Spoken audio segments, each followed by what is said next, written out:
awkward. So, it's been 3 months. Thank God I said I was gonna be consistent with my socials. No, I didn't win the lottery. No, I didn't change my entire identity and move to London. Yet. No, I didn't become a monk, even though I'm like one situationship away from turning into one. No, I wasn't trying to find myself, even though I've been trying to do that. No, I wasn't waiting for Mercury to stop being in retrograde, even though apparently it just never fucking stops. Just release me. And no, I didn't forget my YouTube password. The truth about where I've been is honestly way less interesting. Or maybe more. So I prepared a presentation on where the fuck I've been for the past 90 days. So, part number 1. The cost of dreaming.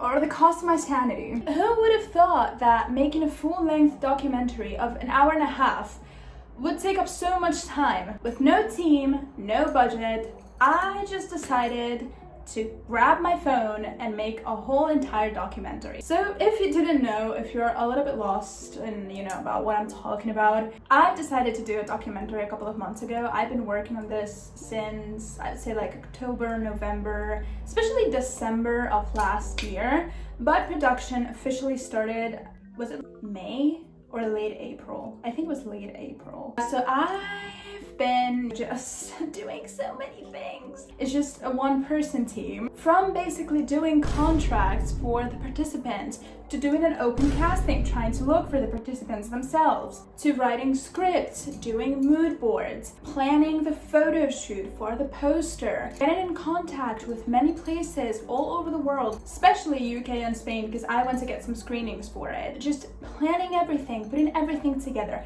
I'm also the person who's going to be doing post-production, so I'm going to be editing the whole thing. And yeah, I think that's the main thing that I've been doing for the past couple of months. I think there hasn't been a single day where I haven't been working on this. Sometimes I just stay up like so late writing scripts or just planning what's the next thing that I have to do. And now we have another issue coming up, which is the fact that now that I've actually started to get in contact with people and organizations, universities, like independent cinemas, I told them that the documentary was going to come out in September and I haven't finished production. And today is the 12th of July. And yes, I just had to check that because I have no idea what day it is.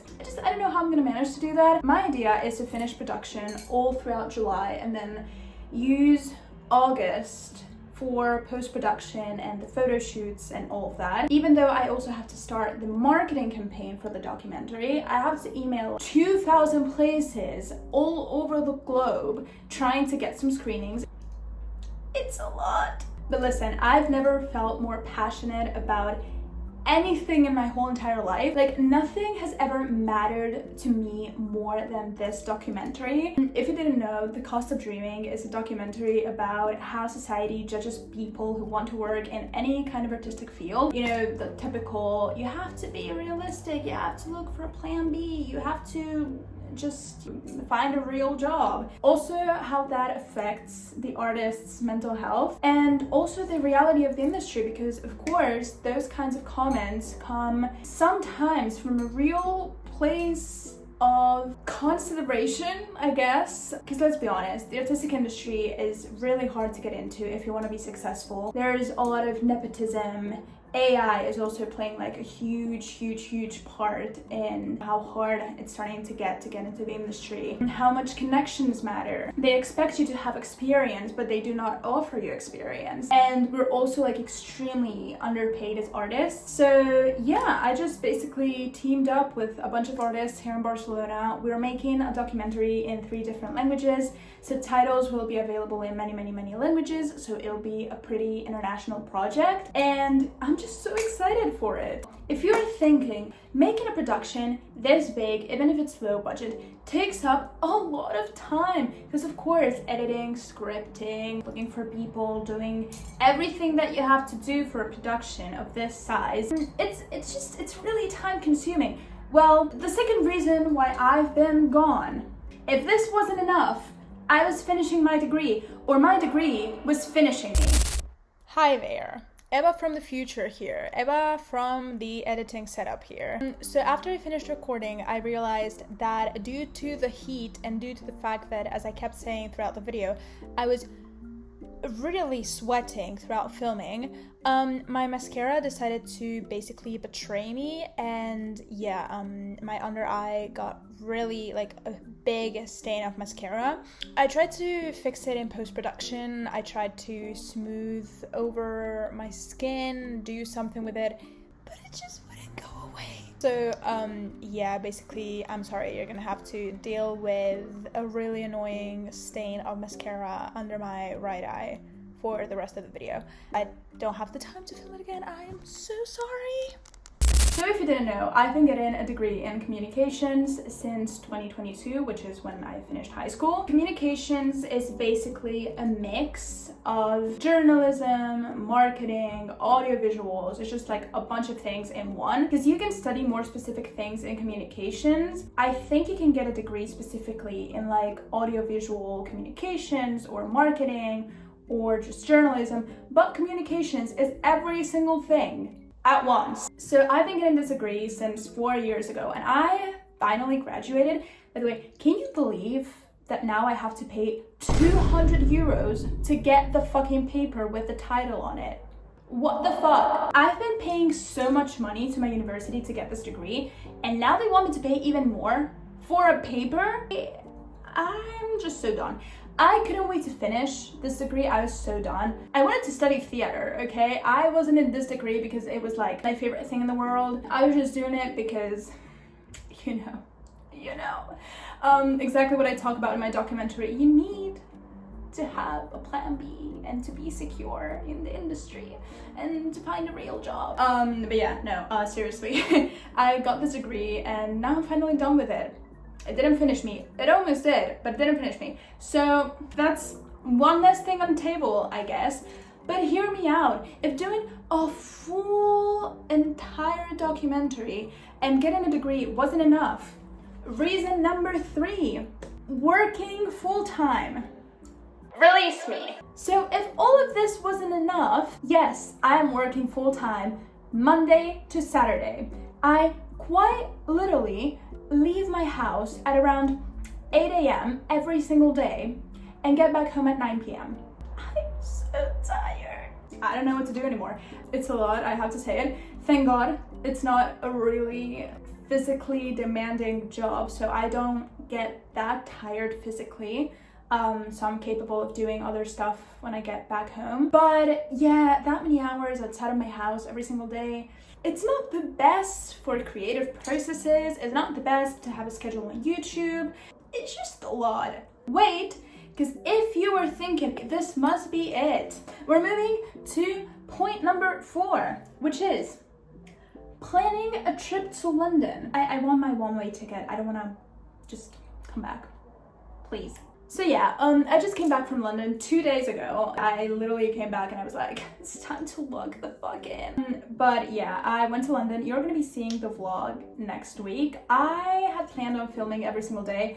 I just filmed one, my bad. But yeah, if I'm touching my hair so much, it's because I'm literally drenched in sweat. The back of my neck is literally drenched in sweat. My hair is wet. My forehead is sweating. This is really pissing me off. I just came out of the shower an hour ago. I don't want to be sweating again. There are real sweat drops coming off of my face. No, but seriously, London, listen, I've been waiting to go back to London for 3 years. It's been an every single vision board I've been doing for the past 3 years. And trust me, I've done a lot. If you didn't know, I'm the most annoying person ever with the fact that I want to move to London. But the visas are driving me insane. No, but seriously, this trip to London, I finally got to spend a week over there. It was so much fun. I went to Pride, which is so amazing. I met amazing people at Pride. I also brought Dan and Phil flag, which went viral on Instagram, on TikTok before going, but let me show you. Wait, there we go. And people were seeing this at the parade. They were like, oh my God, it's Dan and Phil. And I was like, it's Dan and fucking Phil. No, but yeah, it was so much fun, like so much fun. And yeah, I spent a lovely time in the city. I think I mentioned it in the vlog. I didn't do many like touristy things. I just wanted to see if I really vibed with the city because I really knew that I wanted to move there, but I hadn't experienced the city, I guess, more like in depth. So that's exactly what I wanted to do, and that's exactly what I did. Most of the days I would just get up, get out of the hotel, and just walk around London without any specific plans and just go with the flow, just walk in the city, you know, see where I ended up at, and I had so much fun. It was such a good time. I also feel like it really allowed me to disconnect a bit mentally, and it was really amazing. But planning the trip was so stressful, I kid you not. I don't even know why. I was so stressed about planning and all of that to basically end up planning nothing, and as I said, just freestyle through the city. But wait, because there's one more reason why I haven't been on YouTube for 3 months. I saw BTS, or not. Maybe they were a hallucination. And I'm just gonna tell you why. So if you know anything about me, I've been a huge BTS fan since 2018. So since I was 14, and basically PSA, I am 22 now. I've been trying to see them live for so long, and I finally got tickets for the Arirang tour this year. It was a little bit sad because I really wanted to go with my mom. We always talked about going together, but I just managed to get a single ticket. But I explained everything in this video that I posted a couple of months ago because it was horrifying. The Ticketmaster war was horrifying. Now the thing is, everything fell apart in that trip. Just to sum it up, since I knew that I was gonna go to London the week after, I was like, okay, I don't want to spend money on this, so I will not book a hotel. I will just go out at night. I will go to a party or something. I will go to a club right after the concert, so I don't have... How on earth am I sweating this much? Hello? Are we genuinely seeing this? This is not okay. So I decided that I was gonna do this whole party thing. I was gonna go with a friend, but some things happened in between. All of my plans fell apart, and I basically ended up alone in Madrid after not sleeping for over 50 hours. 50 hours. And I had to spend the whole night alone in the city. When I tell you I was hallucinating while walking through the streets of the city, I was falling asleep while walking. I was walking. I wanted to blink. And when I tried to blink, my eyes would not open back up. They would just stay closed. And like I would have like a random dream for like 10 seconds and I would wake back up. It was so bad. Listen, I've been sleep deprived before, okay? I've been there, done that. It's my thing, okay? I really struggle with sleeping. But to the point of not sleeping for 50 hours, but just imagine trying to keep myself safe as a woman alone in a city at 3 a.m. without sleeping, without like barely eating anything. I was dehydrated, it was extremely hot, and I was carrying a huge backpack on my back. When I tell you, I was about to pass out. How did I survive that? No idea. I was running on like 5 iced lattes and like 2 energy drinks. The concert was amazing. Best concert of my whole entire life. But the trip, straight up a nightmare. It was the worst possible trip I could have ever had. Genuinely. Everything just fell apart days before, and I was like, no, I'll just manage it. I'll be fine. I'll be okay. I was definitely not okay. And you know, the thing is, throughout this 3 months, every single Sunday, I tell myself, this is the weekend that I'm gonna be filming the comeback. It was in fact not the weekend that I filmed the comeback. I wanted to film the BTS concert like vlog. Now, of course, I was in a little bit of trouble. I couldn't do that. Like, there was just so much content that I wanted to do. There was just so much creative energy that got suddenly blocked by like everything that was coming into my life. I was just like so overwhelmed that I couldn't manage to post. I was like, I don't know what to do. I don't know what I'm doing. I'm just trying to survive this period of my life. I'll just come back at some point. And as I said, who would have thought that making a feature-length documentary while working full-time and trying to finish a degree is so time-consuming? Yeah, who would have thought? And you know, I had this genius idea. All right, I'm gonna start posting once everything calms down. It never calmed down. Good news is, my brain is really weird. And instead of burning out, I think I'm more motivated than ever to post on YouTube. I'm just so excited to be here again. You guys have no idea how much I missed filming, editing, even if sometimes, yes, my favorite thing to do is not sit in front of my laptop for 12 hours in a row on a Sunday inside, just editing the same clips over and over again to do a YouTube video. Even if that can be a boring task sometimes, it's something that at the end of the day, I've been doing for so many years, and it's such a big passion of mine. And I'm so excited to announce that I have finally decided a schedule for the channel. So you guys will be getting 2 videos, long format, here on YouTube every single week. Now, you'll be getting on Wednesdays something special that I've been kind of cooking up in the past couple of weeks. I won't be announcing it yet, but it will be the video that you're gonna see next, but it's gonna be the next video that you're gonna be seeing because it's gonna be posted on Wednesday.